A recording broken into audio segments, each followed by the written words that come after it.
welcome to the 80sist, the podcast that uses your votes to determine the most totally 80s song ever to blare from the muddy speakers of a Boardman, Ohio Pizza Hut jukebox. In Cleveland, I'm Keith Marsteller. Joining me, as always, from Seattle, Washington, it's the creator of the 80sist, my forever friend, my co-host, it's Joe Walk. Hey, Joe.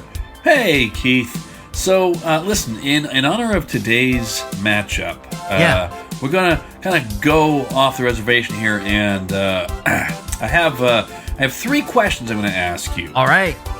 Okay. Unscripted. Unscripted. This is totally spontaneous, not reading any of this. Question number one. Yeah. What mall was your mall? Eastwood Mall. Eastwood Mall. Okay, that was where you did your malling. Okay, all right. A lot of it, yeah. Question number two. In your opinion, what was, and this is the 80s, of course, what was the best mall store? Hot Sam. Hot Sam. I do not. Was that a pretzel place? It's a pretzel place. Okay, all right. Yeah. All right. And then third question, what was the worst mall store? JCPenney. Okay. All right. A lot of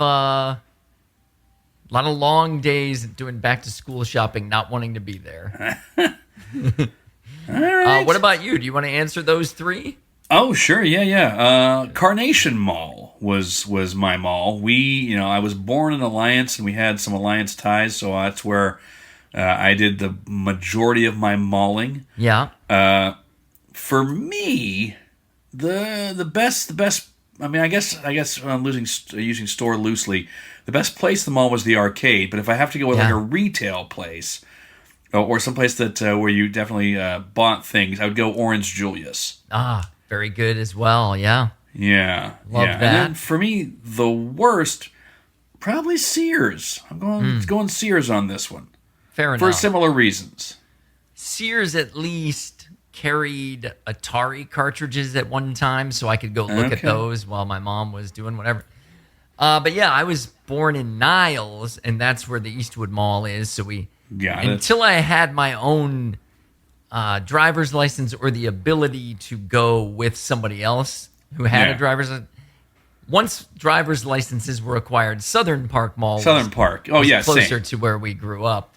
Eventually moved to and grew up. But the majority of malling from like 16 to 0 years of age was Eastwood. Anyway, why are we talking about malls? Well, why? You might have an idea after you hear what this matchup is. But first, welcome back to the 80sist, everybody. Welcome back. Yeah. Today's our 22nd show of Side B. And we're moving right down the Singers region on Side B with our second matchup. And it's I Think We're Alone Now by Tiffany versus number 9, Only in My Dreams by Debbie Gibson. And Tiffany famously performed in malls, which is why we're talking about malls today. So this is a heavyweight bout. Only in terms of clout. Both of these are very, diminutive ladies. But this has been a long-held, at least manufactured grudge match. So let's get to the tale of the tape on these two. Fight! 2 songs enter. 1 song leaves. It's the tale of the tape. He's out! All right, number 8, I Think We're Alone Now, is from the album Tiffany by Tiffany. Oh. It was released as a single on August 16th, 1987. It reached number 1 on the Billboard Hot 100. The song was voted 95th on VH1's 100 Greatest Songs of the 80s. Really? Yeah. Really? Barely made it, but yeah, it made it. Yeah. In this corner... Number 9 seed, Only in My Dreams, is from the album Out of the Blue by Debbie Gibson. And it was released as a single December 16th, 1986.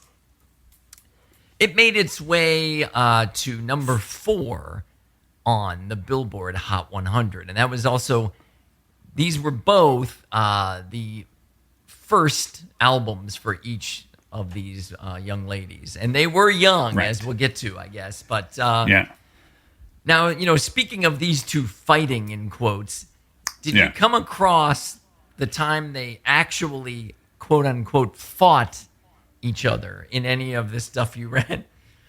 I did not, but I did not look too hard for that stuff. It turns out a few years back in a sci-fi original movie called Mega Python versus Gatoroid, that they have an extended 2-minute brawl scene where they and their stunt doubles fight each other, throw each other through tables, smash each other's faces in cakes and pies, throw each other into some kind of water where they're wrestling around all wet. Yeah. And both of them kind of relatively scantily clad. Anyway, so this fight, this grudge between them has gone on so long that it's made it into one of the world's worst films. Well, it sounds like they were definitely accorded the respect they deserve as artists. Absolutely. Yeah. So anyway, keeping in mind that people have pitted these two against each other for decades because they both happen to be young ladies who released songs around the same time, we will now listen to our first contender. This is Tiffany, and I Think We're Alone Now.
Okay, so that's the first part of that, and now here's Only in My Dreams by Debbie Gibson.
So there's the good taste of Only in My Dreams. Okay. And as you know, we've kind of got a formula to this show, and now it's time to find out who brought these songs. Joe, did you think the assignment was 1880s?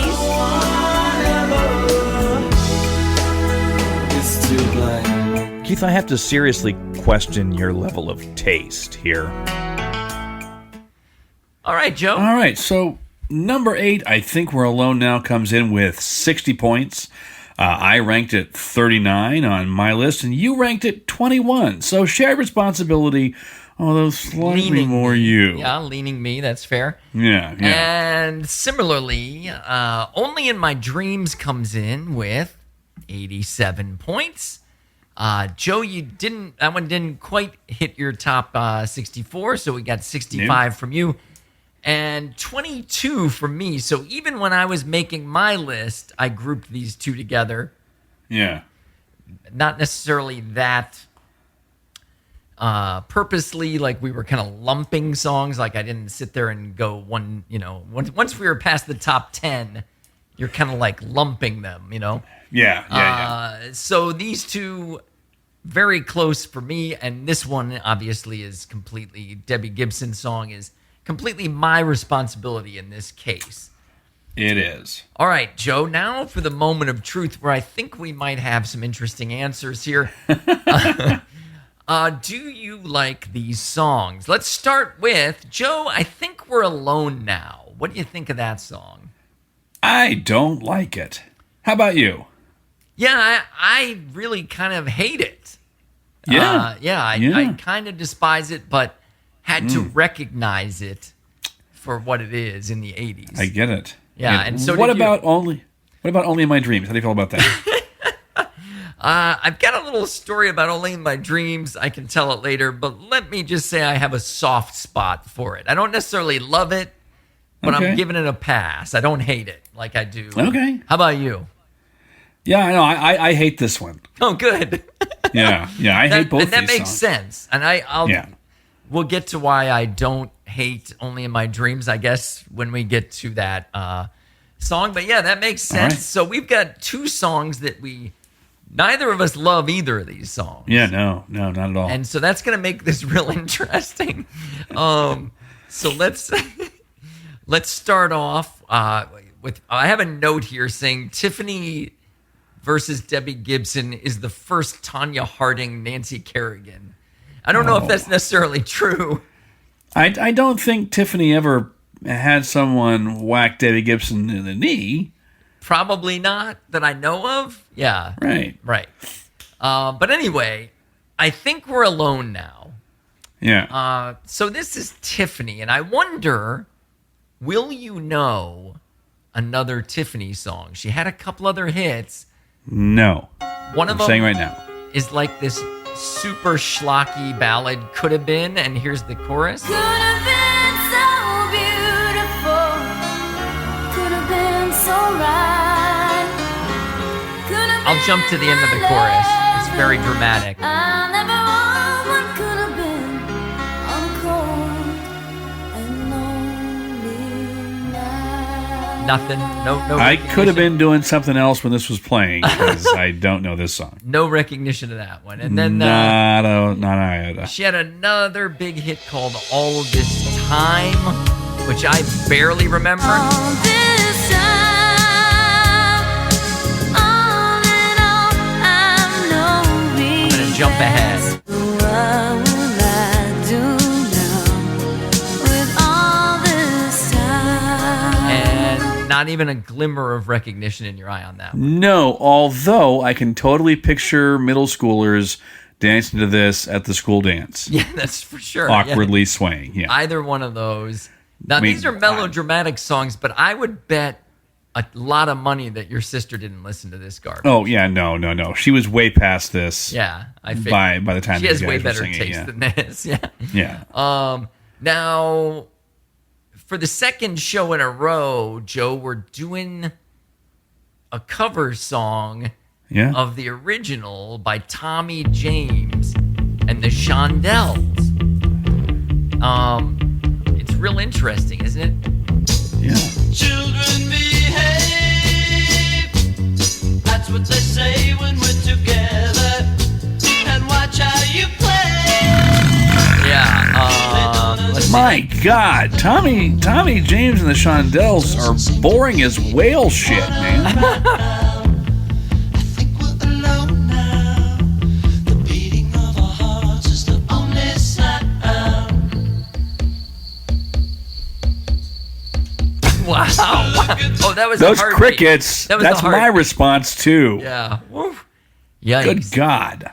Anyway, so that's what we're dealing with. Sorry, you don't put a song that boring out and then put fucking crickets And the on the track. the last thing I'll play of Tiffany is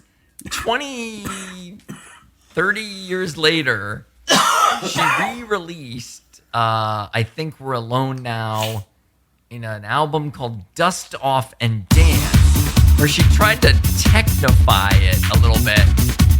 Oh. No! No, Tiffany! I think we got like a minute of garbage.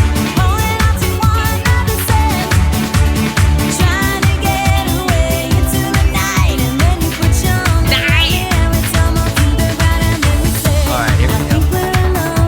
This is a desperate Yeah, desperate plea money for grab. attention by someone who was otherwise throwing cake at Debbie Gibson in schlocky monster movies. That's right. Oh, Tiffany, I'm so sorry. I'm so sorry society did that to you. She did a lot of she needed to try to stay in the spotlight and would do whatever it takes, I guess. Yeah. All right, well, you did rank I Think We're Alone Now, so I'll give you a chance to say something about it if you Okay. like. Yeah, so I mean, I remember this song, although I paid it zero attention back in the day, but it was definitely in the zeitgeist. However, my wife saw Tiffany What? in concert in, I guess she said, like an old train car in California. My wife lived in California for a time in high school, or maybe this was middle school. No, it was high school, I think. And and saw her. So there you go. Willingly, or was she dragged along by like an older sibling or something? Or No, wouldn't have been that. But we didn't get into an in-depth conversation. That's okay, I just said, "Hey, we're doing Tiffany and Debbie Gibson in tonight's show," and she was like, "I saw her in California in an old train car." interesting. I'm like, "All right." Well, I'm not going to concert shame anyone. If we start going through the list of concerts I went to, like, woof. Ooh, yeah. So, and, This song to me, it's really 80s. It's got the super 80s drum machine and loads of synth. It's got can I give you a needle drop? I would love a needle drop. Let's see. Okay, so give me a number. What do you got? at 2:09, All right. 2 minutes 9 seconds, there is a synth spotlight All right. that is really 80s. All right, I'm going to drop in on it right now.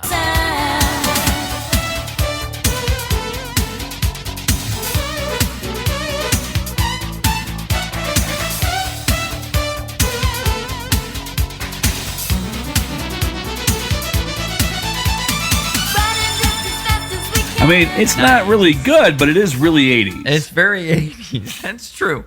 I was going to point out that Tiffany, when this song was released, was 15. Yeah. And Tiffany is like a year younger than us. She was born October of 71.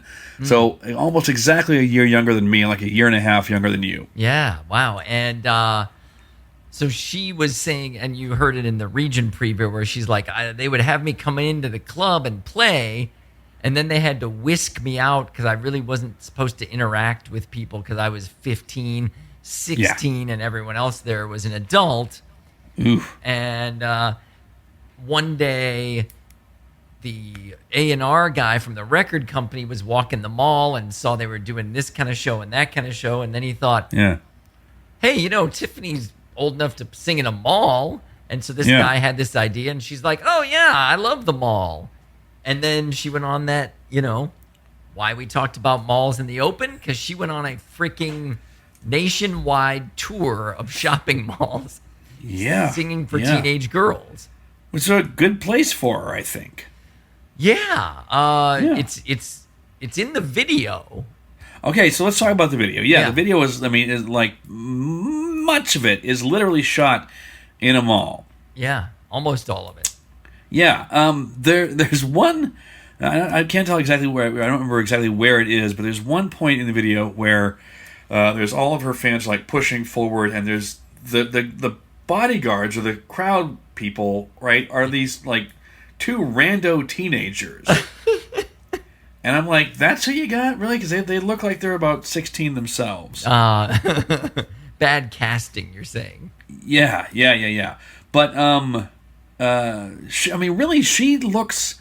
Tiffany looks so much like someone we would have gone to school with. Yeah, I mean, you know, her jean jacket is super on point for the 80s. This is one of the few, along with Debbie, who is one of, like, literally right in our, like you said, our generation and even our year of birth. Most of these folks, like, if you grabbed a band like a Bon Jovi or a Journey or whatever, they're, you know, not a full generation older than us like the Stones were, but, right, you know, definitely older. A half step above us, like 5, 10, 15 years older than us. A lot of the stuff we listen to. But then you had, you know, these folks and folks like the Jets, who I know you hate, but they were the same age as us. Yeah, Debbie Gibson was born in August of '70s, so she's literally like right between us. Yeah, right in the same year with us. So yeah, there's something about that. It doesn't make me like their music a lot better, but it does give them a certain special place. Because it's like they were living among us as the same age, but super famous. Hey, can I one more video note if I can? Please. And again, this is not something that we can actually take a look at right now. But if you're listeners, if you're on our Substack page, play the video and then go to 2 minutes 32 seconds in. Okay. Because at 2 minutes 32 seconds, there's a part where she's dancing with this old guy. Oh, yeah. Who looks like Rudy Giuliani from 2024. It's like our contemporary Rudy Giuliani time traveled back to 87 to dance in this video with Tiffany. You're talking about the hair, right? The guy with the hair. I'm talking about the hair, yeah. Yeah. That is some exciting hair, and it is worth loading up the video. I'm going to have it sitting right there for you anyway. Just hit play and fast forward to 2:32 if you don't want to watch the whole thing. There you go. But yeah, that's so I do also have to say, at one point in the video, she's dancing with Gumby. Wow. Do you think Eddie Murphy is in the Gumby costume? Probably not. It looked like an inflatable Gumby, so no. No. You know, I took a little bit of pleasure in reading some of the reviews of this song. Oh boy. I don't know if you did that, but I did not. I imagine it was pretty rough. Some of it was like way too positive, like thinking like this, it's obvious Tiffany has the credentials to become a countrified threat to Madonna's crown, someone said. Wow. She'll be Miss America in 1988. A celebrity is born. So that's Max Bell from Number One magazine who wrote that. Yeah. Now, Sue Dondo, I wonder if she's related to Evan Dondo of the Lemonheads. I don't know. Who knows? But Sue Dondo from Smash Hits was kind of more in line with us, deeming the song average and describing it as, quote, a rather wretched thing with, quote, so slightly raunchy female vocals and insubstantial pop tunes that are infuriatingly catchy. And but the most cutting remark of all was saved by Lawrence Donegan of the Record Mirror, who stated that Tiffany's number one hit on the U.S. chart, quote, proves you don't need to be beautiful and talented to get on in this world, end quote. Oh. And that's a little uncalled for. That's pretty shitty. To write that about a 15-year-old kid is like that's pretty shitty. Yeah. And I mean that's but that's the thing is like this is what we did to female celebrities in the 80s and the 90s. We just felt free to trash them all we want and pit them against each other, even though they didn't know each other, had no beef with each other. Yeah. I saw several interviews where Tiffany was like, I don't, Debbie Gibson would say, like, I don't even think my stuff sounds like her stuff. Like, Yeah. Why are they comparing us so much? Yeah. But this kind of Tiffany vibe did transcend, and in a television show, it like pop culture wise, I don't know if you've ever heard of or seen the show How I Met Your Mother, but in said show, one of the characters, it turns out, was, as a teenager, a Canadian pop star who has a hit, Let's Go to the Mall by Robin Sparkles. And it is very, very clearly like a ripoff of the whole Tiffany thing, and was very popular in the early 2000s to have that kind of fun. So it it had a transcendence there. What else do you have, Joe? My last thing is of course my mark of quality for an 80s song. There's a Weird Al parody. You're damn right there is. Weird Al's I Think I'm a Clone Now.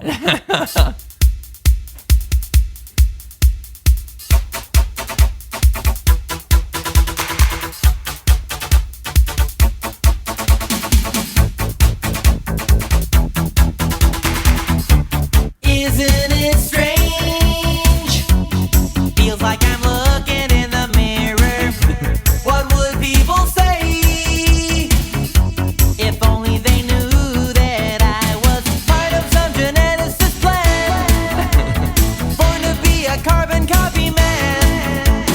There in a petri dish late one night, they took a donor's body cell and fertilized a human egg, and so I say, I think I'm a clone now.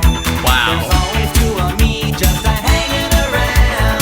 I'm sorry, that's so much better. There's a better. The last line is pretty good too. Think I'm a clone now, 'cause every chromosome is a hand-me-down. Yeah, so good job, Al, on capturing the spirit of that so one. needless to say, I paid a lot more attention to the Weird Al parody than I did to the original. But the point remains that it was big enough to get parodied by Weird That's Al. true. So That's there true. you go. That's I think we're alone now, and now we're gonna move on to 9 seed Only in My Dreams by Debbie Gibson. And you might, I don't know if you're gonna know Debbie Gibson's other big hits or not.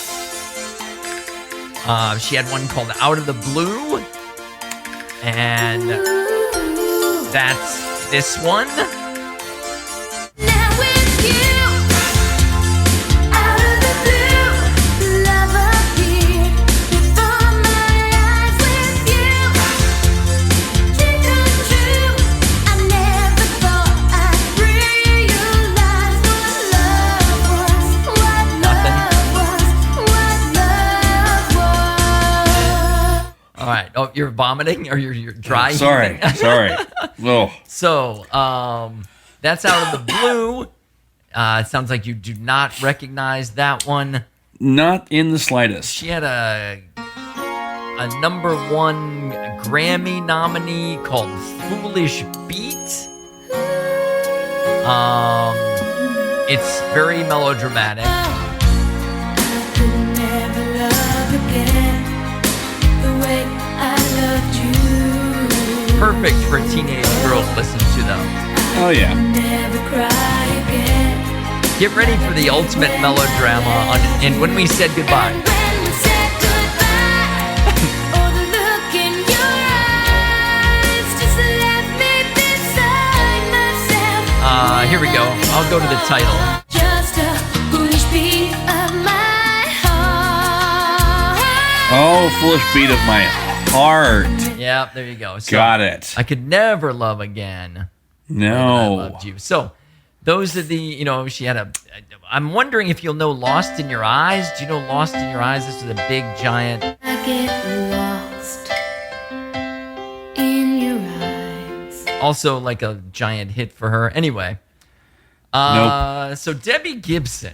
There you go. Yeah. That's her resume, including this song, Only in My Dreams. Now, Only in My Dreams, you didn't rank it. Did you know this song? Did you remember this I song? have absolutely no memory of this song. Okay. That's, I had at the time an awareness of Debbie Gibson. I think probably I was more aware of her when Electric Youth came out because that album was everywhere. But I could not have picked one song of hers out of a fucking lineup. wow. Okay. And that's fair. We'll now get to why I know Debbie Gibson songs so well. Please. And the answer is, Joe, were you ever in the Columbia Records and Tapes Club? More than once, Keith. Yeah, more with than multiple once. identities and all that. And That's you know, right. That's for right. those- Got sent to collections. Yeah, for those listeners who were not a part of this, maybe international folks, maybe younger folks, essentially, Joe, you spent like 39 cents or something to try to get a certain number of tapes, but then you were a member. Right. And then you had to buy something every so often, right? You had to buy something every so often, and they sent you something automatically. They had a every fail month. safe. Like if you didn't pick something, Yeah. they were going to send you the tape of their choice, essentially. Yeah, Like and they- then you had to send it back or you had to pay for it. Right. And so this was one of those tapes that the failsafe sent to me, and I did not return it in time to get my money back and was charged for it. And so I had Debbie Gibson out of the blue in my tape collection for a little while, maybe, I don't know, half a year or something, until I found a girl who wanted it, and then I gave it away. But yeah, so I did listen to it, though. I was like, well, I got this tape, and I put it in and listened to it. Yeah. And so that's why I recognize most of these, some of these songs anyway. Yeah. And so there you go. That's why I'm kind of like, all right, I heard it a few times, and now some of those songs, when you hear them enough, they're like, even though this song sucks, now it's part of that time machine that takes you back to realizing that you screwed up and got this fucking tape, and you're like, I can't let any of my friends see that I have this tape. I'll never hear the end of it. Listen, I mean, we don't get to choose the songs that find their way into our internal jukebox. Yeah. Which is why you and I'm sure you have the same thing as me, will always have part of our neural wiring that responds to that's what friends are for. Yeah, like I know that song really well. I don't want Yeah. to. But I know No. it, but I know it. Right. Yeah, We unfortunately. sang it in chorus, and God Ugh. damn it, I hate that song. So bad. Yeah. So Debbie Gibson was 16 when this song was released, Yeah. and this is where she kind of diverges. Sorry, Debbie Gibson was 16 for this. The way she's different from Tiffany is that Debbie wrote all of her own music. And she Okay. wrote this when she was 14, and it just took a while to, Sorry. She wrote this in 14, and she's singing about a tragic lost love at age 14. Yeah, well, Wow. yeah. Imagine. Okay. What is that? Freshman year? Or eighth grade? Eighth grade. It's Maybe eighth the grade. Summer between Yeah. those, yeah. Only in her I mean- dreams. Yeah. So she actually holds the Guinness World Record for being the youngest artist to write, produce, and perform a number one song with Foolish Beat at, whatever she Okay. was, 17 for that, doing all of it on her own. So, just a Well, multi-talented. hats off to you, Deb. Yeah, like whether you like her musical genre or style or not, she does have I think she's got a good voice, and she. I can mean, obviously- her voice is definitely better than Tiffany's. Yeah, that's my opinion as well. And Yeah. and she's writing the music and the melodies and the harmonies. So I'll give her some props for that, even if it's not Yeah. my cup of tea. Same. Very much not my. I mean, it's not even. I don't even recognize it as tea. It's like someone took a dust bunny and soaked it in water and called it tea. Maybe throw some dog hair in there while you're at it. Maybe. Yeah. Maybe. So, did you watch the video for this? I did, and which I had not seen. And for me, Debbie Gibson looks very much like a Hot Topic Madonna. Oh, nice. Yeah. She did have like the ripped jeans, look on her album cover. And I read a thing where they were trying to get her to not show her knee. Like her knee was sticking out of her jeans on the album cover. Very provocative, that knee. And she refused to cover her knee. And so her makeup artist drew a smiley face on her knee. You can see it right there on the album cover if you ever go look. That makes it less sexy? Yeah, I guess. Less provocative, maybe. And Sorry. So who... Are there people out there who are like, oh, the knee, oh, Debbie Gibson's 16-year-old knee? Yeah, I mean, are there really like people that... boomer executives, I'm guessing, record execs? I don't know. Ew. If you look at this album cover, it is innocent as hell, dude. Like, yeah, there's nothing going on there, nothing, in any way. And well, she's her 16, knee for is Christ's popped out of sake. her torn jeans, and it's got a smiley face on it. But then all of her fans started doing that too. They'd show up to the concert with the smiley face knee, and it's like, oh well, that's endearing. it's innocent, It's like teenage girls. It doesn't always have to be this. We don't have to sexualize these kids, Anyway, so what a weird thing for them to obsess over, though, right? It's pretty gross. Yeah. Pretty gross. So the video. Yeah. The video, not in a mall. No, shot in Asbury Park, New Jersey. There you go. So she's on the beach. She's on the boardwalk in an amusement park. This is a boring video. Yeah, and It's some of it real she's boring. in bed because they're trying to kind of on the nose, the only in my dreams thing. Like, Yeah. she wakes up, she's dreaming about this boy and like running around the park, and then that was only in her dream that she got to be with this guy. Got it. I think. I fell asleep halfway through this video, so I didn't catch I had a tough end. time finishing the video as well. Yeah, it's really fucking boring. The fashions in it are 80s, though. Obviously, the sound is there. Oh, yeah. No, I mean, it's a very 80s sounding song. Yeah, very much so. But again, listeners can maybe skip watching the video. I'm going to post it, but watch maybe 20 seconds of it. You don't need it. Yeah, it's not great. No. Neither of these videos is great. If you're having trouble sleeping waiting for election results, sure. Then pop it in. Yeah. But we've had some fucking great videos that we've talked about on this show. Oh, yeah. Excellent songs, excellent videos. Take On Me, right? I mean, by all means, watch that video 5 times before you watch this one. But we do that for you guys. We watch them so that we can report on them for you guys. Yeah. And you don't need to see this one. You really don't. So, a few years back, Weezer had a song called Heart Songs.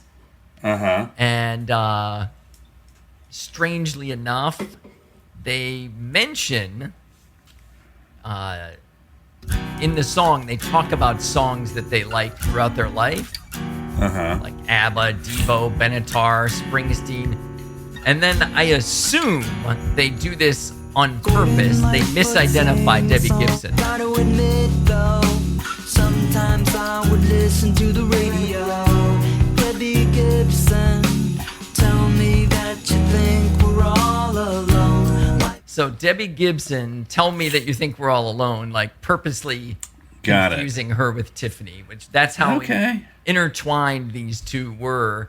That in the early 2000s, Weezer's Red album, or maybe this was mid 2010s, I can't remember when this one came out, but the point is, they're so intertwined in pop culture that Weezer sings about one and purposely misidentifies it with the lyric from the other singer. So, oh my goodness. Yeah, I know. Good times. I did have one needle drop. I don't know if you have any needle drops in this one, but I don't.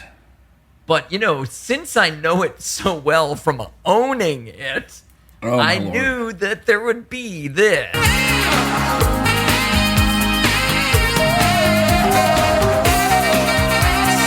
baby.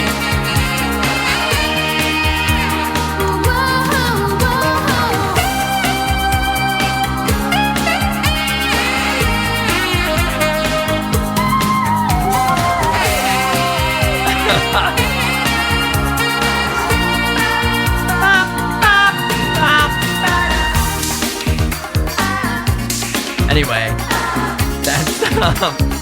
that's some sax right there, buddy. That's some sax. So, just if you didn't get enough synth and enough electronic drums, thought I'd throw in a little sax for your trouble. All this right, one has it all. Joe, you got anything else on Only in My Dreams? I got nothing, man. As a matter of fact, you were just playing some of the song. I've already forgotten it. Oh. This is a song that does not stick in my head at all. Well, in that case, I think I know which way you might be voting, but we'll see. You get to go first because the favorite is an even seed 8. I think we're alone now. So, which way are you going on this one, buddy? Well, here's the deal.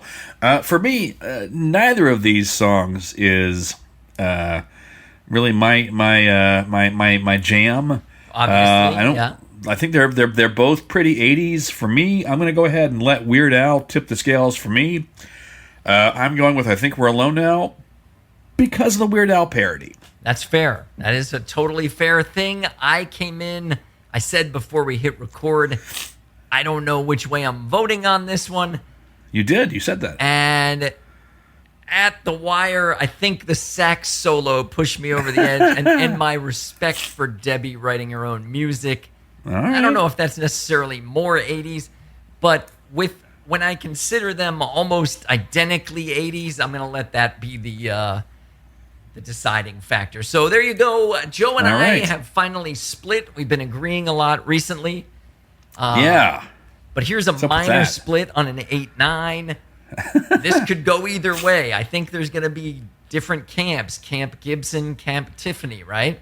I would imagine we might have some listeners who did listen to these songs at the time. And if that's you, please let us know about it by going to our Substack, which is the 80zest.substack.com. Find us there, and maybe you can say it without stumbling all over it like some people do. You can also find us on Facebook, which is a lot easier to say.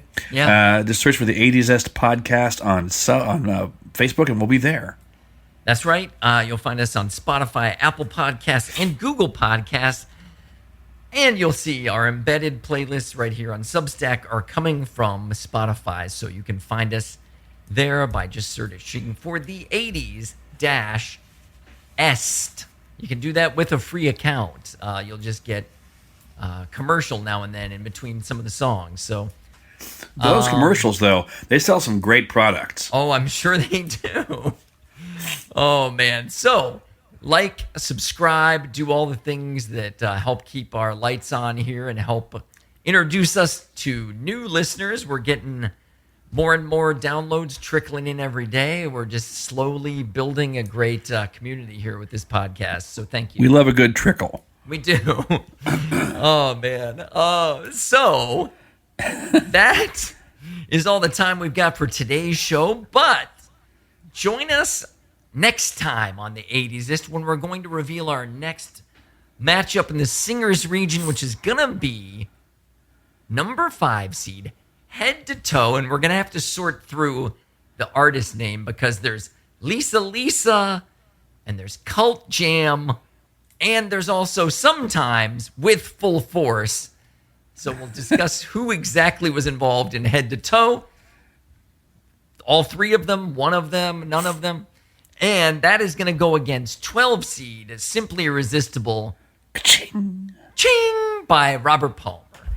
And so until that matchup airs, on behalf of Joe Wack, this has been Keith Barsteller saying, hey, Joe, since we spent this show discussing exceptional young women, can we discuss the most exceptional young woman of the decade? Wow, who's that? Is it Madonna?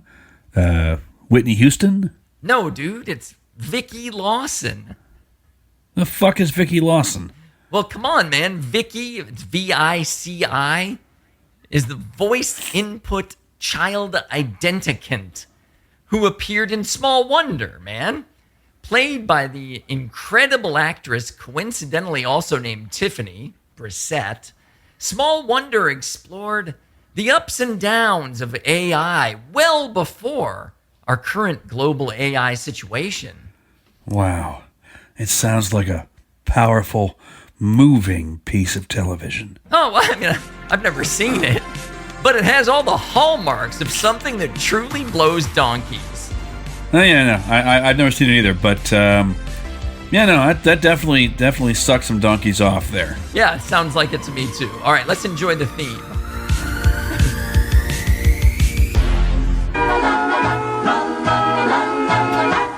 She's a small wonder, lovely and bright and soft curves.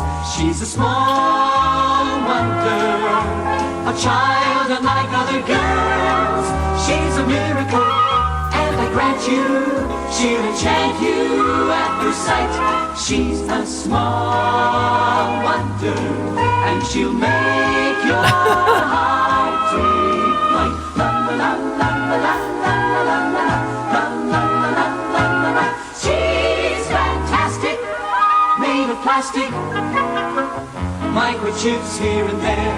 She's a small wonder, brings love and laughter everywhere. Oh my God! So, Joe. So my understanding is, yeah, go ahead. Sorry, go ahead. No, my understanding of the show is there's a family. The dad is a scientist. He's working on this robot. He pretends that he's adopted a child, but really he's brought this learning, feeling robot home. And it's a little girl who, and hijinks ensue because, she has to be taught everything because she's a robot. But that song I've sucked. seen clips of it. That theme song, I really thought it was a Too Many Cooks style parody because it just kept going and going. It just kept going. It felt like forever. It is 1 minute long, but no, it can't be. It felt like 90 That wasn't seconds a half to 2 hour? minutes. Yes. I mean, it definitely sounds like something from like the 50s, right? Oh yeah, no, this was definitely like this was they called on someone who hadn't been employed since 1965 when Mr. Ed broke. Yeah, and they were like, "Hey, could you write our song for Small Wonder?" So anyway, I would love if anyone knows anything about Small Wonder, drop in the comments. We'd love to hear about it. Jesus Christ. All right, Joe, thanks for playing and good night now. Night, man.